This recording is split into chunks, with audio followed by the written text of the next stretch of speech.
Hey everyone, once again joined by Ross Hinter with the Alberta Trappers Association. And Ross, last time we chatted, we talked about getting lost and the steps that you took to help us become more visible for those that may be looking for ourselves, plus giving us a sense of security if we wandered away from our ground zero, as you described it. The next step is, I guess, psychologically, not even practically, but psychologically, a fire is so important for a sense of comfort, warmth, cooking, signaling. Exactly. Yeah, it's surprising that creating a little hearth for yourself is, I guess the most important part of it is worrying about creating a bad situation and making it worse by turning it into a forest fire. So obviously you've got to be comfortable with what you're working in. Today it's wet. We're fortunate the ground is soaked, so at least we're safe that way. But yeah, the fire, not only does it keep warmth, but as you said, it's psychologically a very comforting thing. And that's when you can finally gather your thoughts and really think about what your strategy is going to be. So in terms of collecting the fuel, what goes through your mind as you are going out to collect what you need to burn? The dry wood, of course, the dead wood. Standing dead is almost always better. So standing wood is the best if it's dead. Leaning is the next best.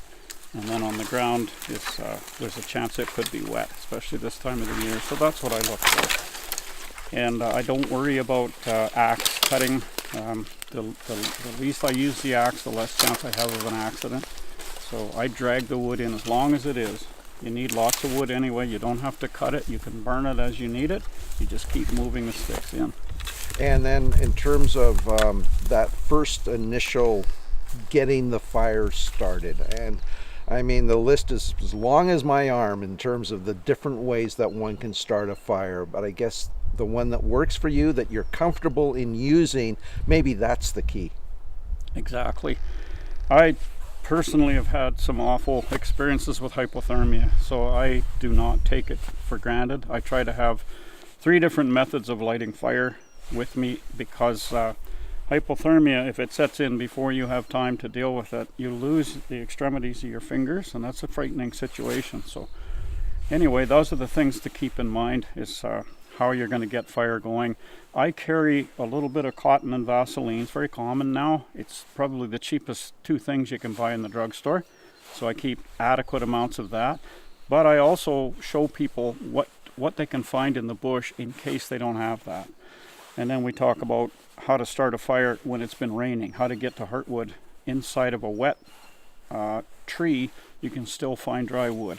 I think just about everybody will agree that's ever taught survival, and most of the books you'll read is they say once you've got your firewood in for the night, go get the same amount. So you need double what you think.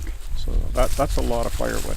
So obviously you can only get what you have in your spot. We pull on the rod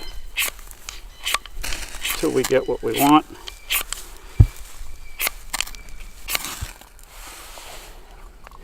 Immediately put it in our bag, don't set it down.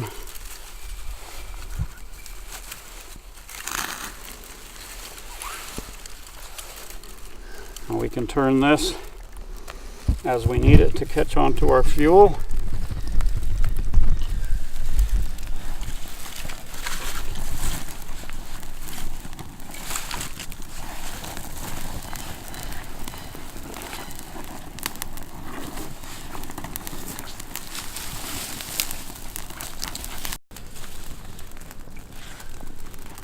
So what happens is that if we wanted a huge fire, we would have bigger logs on the bottom. And although it looks upside down to people, you're trying to get the tinder and the hot sparks to drop into the wood so that in turn ignites, instead of piling big wood on top of the tinder in the wet ground. But it's the crossover between the two, and I think that's where people get into trouble. They don't practice this enough. So if you're really getting good at it, go out on a rainy day when everything's wet and figure out how you're going to get dry wood so that you can start that fire. There's no sense trying to do that when the ship is sinking, as they say. It's no time to learn to swim.